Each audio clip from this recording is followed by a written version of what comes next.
Onions. There are so many amazing varieties of onions that here I am talking about onions again. But when you go to the grocery store, you don't see a lot of options for onions. It depends where you live. Maybe there'll be some local versions that are fun and exciting. Typically, you're going to see yellow onions, white onions, maybe Spanish onions, and red onions and shallots. So I'm focusing on the topic of onions that are like your pantry onions. These would be the onions that are storage onions opposed to spring onions that need to refrigerate. And the yellow onion is your all-purpose onion. It has a mild and meaty flavor, a little bit of sweet. It functions in so many types of dishes, as opposed to the white onion, which does tend to be a bit sharper. It does have a little bit of sugar, but it has its purposes, yet it is different than the yellow onion, which is a bit more mild. And then you have the red onion, which can divide us and have a lot of differences of opinions. There are people who love it or love it raw and people who don't. So I'm always careful when I use it raw to slice it very thin.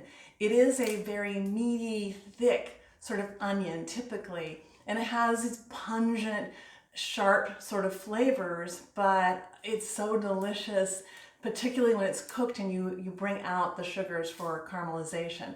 But keeping it thinly sliced is one of the keys to using red onions. Also, just to mention the cultivar, the type of onion it is going to determine the type of flavor intensity and also how it's grown. So you've got the root in here. If it's sucking up a lot of sulfur, then it's going to tend to have more of that pungency. The lower sulfur is going to allow more of the sugars to come through. An onion like a Vidalia onion, I lived in the South for a while, and there was Vidalia, Georgia onion festivals that I always had to go to.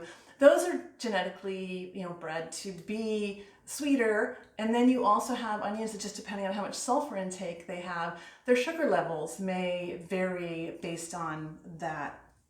So that is just a couple tips about it. And also I just wanted to say that that's kind of the terroir of onions. If you think about what they grow in, that affects their flavor.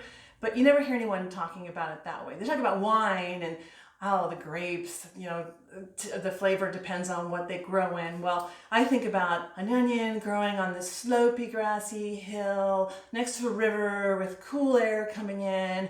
And it has this amazing onion terroir, and I'd like to describe it like people do with wine. So maybe you can help me with that. We can start describing onions as if they're as fancy as wine tastings.